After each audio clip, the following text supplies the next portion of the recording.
guys, selamat datang di channel saya. Perkenalkan, nama saya Fotiriani Zebua. Di sini saya akan membahas tentang penjadwalan proses dan algoritma short text job force. Dan sebelum kita masuk pada pembahasannya, terlebih dahulu jangan lupa like, share, and subscribe. Kita masuk pada pembahasannya. Terlebih dahulu kita harus mengetahui apa yang dimaksud dengan penjadwalan proses. Penjadwalan proses merupakan kumpulan kebijaksanaan dan mekanisme di sistem kooperasi yang berkaitan dengan urutan kerja yang dilakukan sistem komputer. SJF atau Short Text Job Force. Pada algoritma ini, setiap proses yang ada di read queue akan dieksekusi berdasarkan burst time terkecil. Hal ini mengakibatkan waiting time yang pendek untuk setiap proses, dan karena hal tersebut maka waiting time rata-ratanya menjadi pendek, sehingga dapat dikatakan bahwa algoritma ini adalah algoritma yang optimal. Previous SJF sering juga disebut short running time force. Scheduling. Penjadwalan non-prefit ialah salah satu jenis penjadwalan di mana sistem operasi tersebut pernah melakukan context switch dari proses yang sedang berjalan ke proses yang lain. Ada beberapa kekurangan dari algoritma, yaitu yang pertama, susahnya untuk memprediksi burst time proses yang akan dieksekusi selanjutnya. Yang kedua, proses yang mempunyai burst time yang besar akan memiliki waiting time yang besar pula, karena yang dieksekusi terlebih dahulu adalah proses yang burst time yang lebih kecil. Kemudian, algoritma ini dapat dibagi menjadi dua, yaitu prefit dan non-prefit.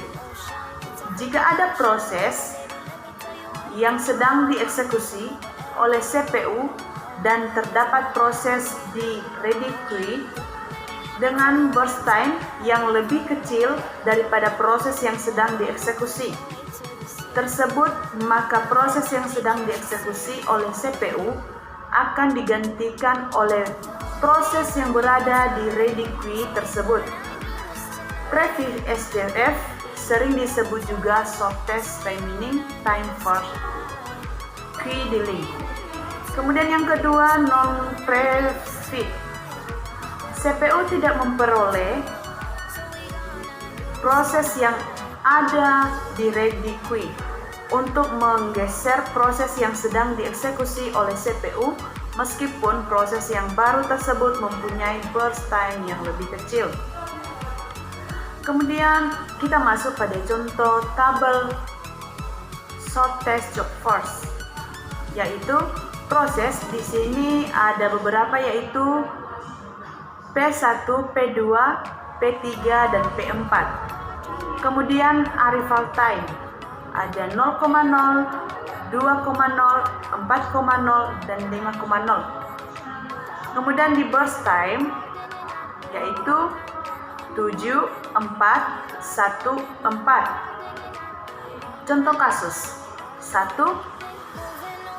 Ada 4 buah proses yang datang berurutan, yaitu P1 dengan arrival time pada 0,0 ms dan burst time 7 ms. P2 arrival time pada 2,0 ms dan burst time 4 ms. Kemudian P3 dengan arrival time pada 4,0 ms dan burst time 1,1 ms. P4 dengan arrival time pada 0,5 ms, burst time 4 ms. Hitunglah waiting time rata-rata dan turn time dari keempat proses tersebut dengan menggunakan algoritma SJF. Average wait time Rata-rata untuk ketiga proses tersebut adalah besar 0 tambah 6 tambah 3 tambah 7 per 4 sama dengan 4 ms. Average wait time rata-rata untuk ketiga proses tersebut adalah sebesar 9 tambah 1 tambah 0 tambah 2 per 4 sama dengan 3 ms. Kemudian yang kedua, misalnya ada dua buah proses yang dapat berurutan, yaitu satu dengan arrival P1 dengan arrival time pada 0,0 ms dan burst time 10 ms. P2 dengan arrival time pada 2,0 ms dan burst time 2 ms. Kemudian proses P1 dan P2 arrival time 0,0 dan 2,0, burst time 10 dan 2. Wait time P SCF-nya yaitu P1 sama dengan 0 tambah 4 ms kurang 3 ms sama dengan 2 ms. P2 sama dengan 0.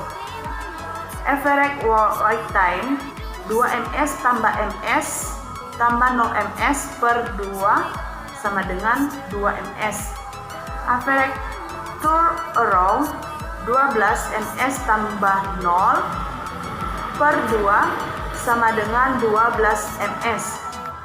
Tabel solusinya yaitu proses P1, P2, arrival time 0 dan 2, burst time 10 dan 2, waktu mulai 0 dan 0, waktu selesai 12 dan 4, waiting time 2 dan 0, turn around 12, 0 dan 12. Oke, sampai di sini pembahasan saya pada hari ini.